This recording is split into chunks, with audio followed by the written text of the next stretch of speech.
What is going on, everybody? My name is Japes. Welcome back to another career mode episode. Having a little look-see. Gonna go ahead and offer Ronnie Townsend a contract, and I've sped this up a little bit, so do your absolute best to try to keep up with what is going on because, well, barring a few brief pauses, it's going to be pretty darn fast. We get a bid for Gareth Evans, and I thought about it, I debated it, but really I don't have any other wingers at the moment that I could really bring on. I don't have any wingers in my youth academy that I could sort of promote and just train to get them up to the point where I can replace him. And those of you guys that have ever watched, like last year, I used to do, every so often I do a career mode on Twitch TV, and I did it with Villarreal, and kind of my mantra is I just kept signing more wingers over and over and over again. So the fact that we don't have one at this point really kind of bums me out.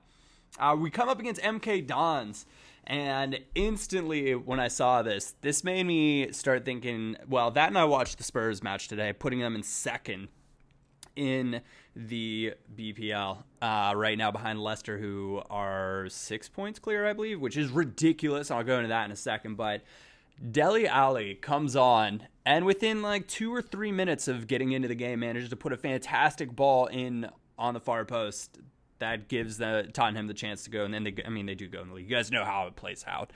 But that dude is, for me, he is the future of English football. I don't see his rise so quickly, and I don't know, his kind of playmaking abilities turn up in the right place. That and his wonder goal from a few weeks back now. The kid is absolutely ridiculous, and he's really a joy to watch. The question for me is going to be, for Spurs coming up, the question is going to be, will they be able to keep Dele Alli? Will they be able to keep Pochettino? Because the combination of those two, I think, is really promising for Spurs in the future. Now, obviously, keeping Harry Kane's a big deal as well. I can't say enough about that because he's another young English talent. Keeping Christian Eriksen, who's still kind of entering into his prime, and they have a lot of really promising Alderweireld, getting Vertonghen back healthy. Wimmer looks really good. So Spurs are able to keep a hold of all of these players and keep Mauricio, the big P, in. I think they're going to have a chance to be really successful, especially when you look at the turmoil that's going around with the other top clubs. Now, I did a video a little while back. I said Liverpool could win the league in 2018.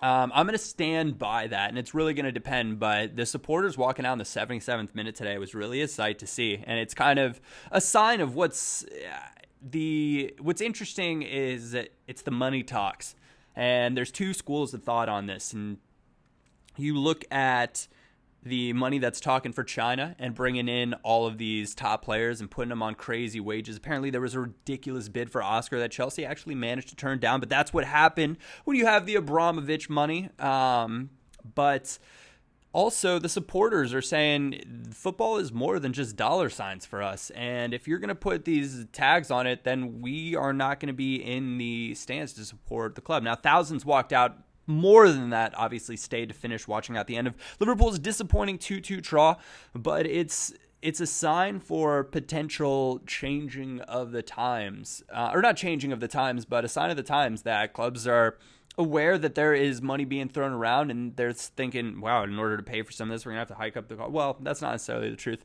I'm not in the boardrooms and behind the scenes, so I don't really know what's going on, but I can do my best to speculate and look at the different angles and the points of view. And so on and so forth. Speaking of paydays, apparently Jamie Vardy also signed a brand new contract with Leicester.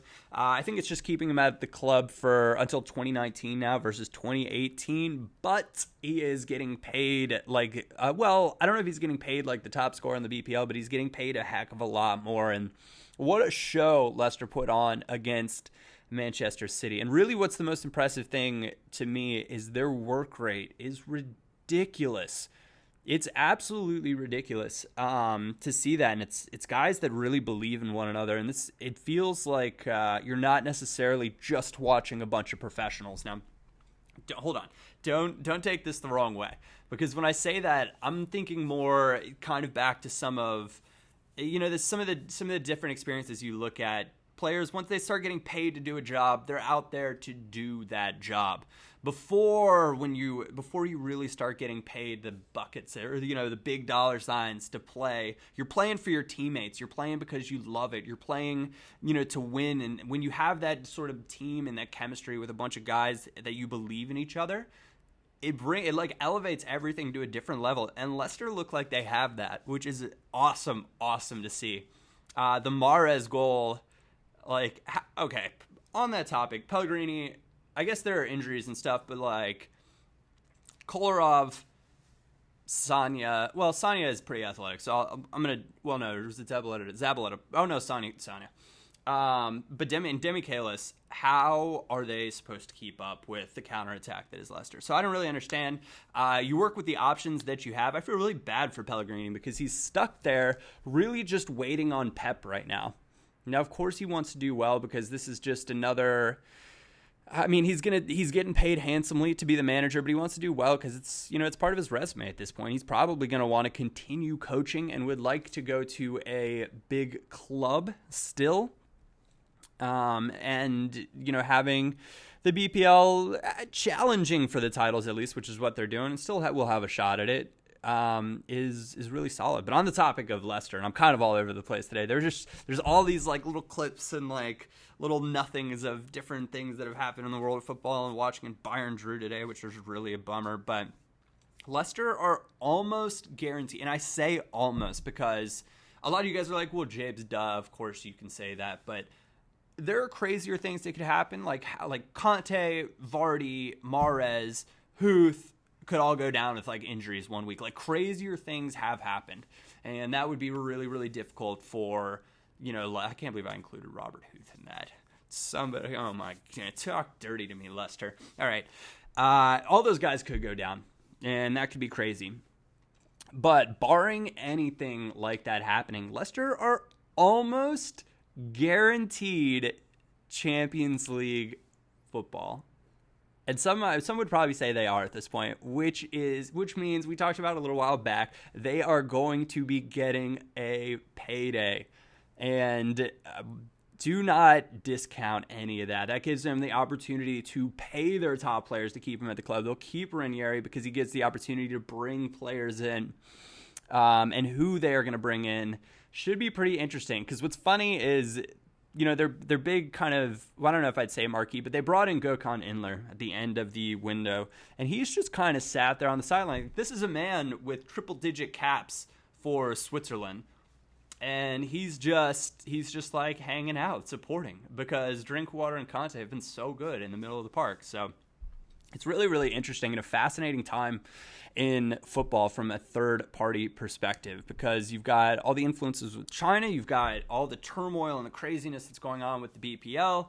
Atletico Madrid looks good. Well, I'll go into La Liga and the Bundesliga at a different time. On the FIFA note, we do have winter upgrades, which is exciting and something that I've been kind of looking forward to restart with Path to Power. So I'm thinking about adding some interesting or different rules to that, or kind of changing the series around, maybe giving it a new title for what'll be my daily-ish Ultimate Team series. I'm still working on getting everything sorted, so I'm doing this almost daily. I know you guys those of you guys that tune in consistently are enjoying it. Career mode in the background, me jabbering so you can listen on as we go through and simulate our way through. But I love talking about football, as you guys can, of course, tell.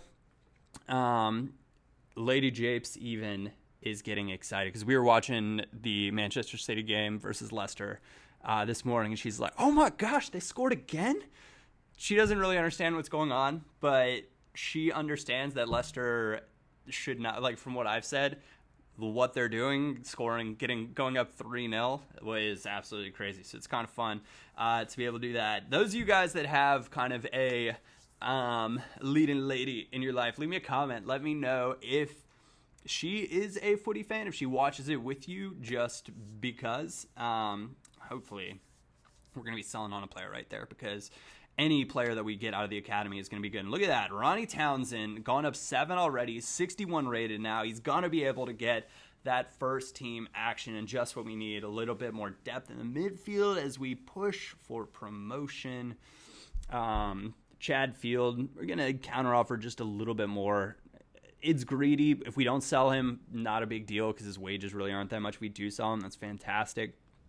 The end of the transfer window, I wish there was like a way after that like hour ticks down and go to the final minutes. I wish they would give you like it would stop on like 5 minutes and you'd have legitimately like 2 minutes in real time or like 1 minute in real time to send one more email back and forth and kind of have like what would feel like a real-time deadline day moment where it's against the wire and it's actually ticking down. I think that would be pretty cool. So just something to think about for career mode. EA, please. I hope they do some really good things with it for FIFA 17 because I'm certainly enjoying it right now.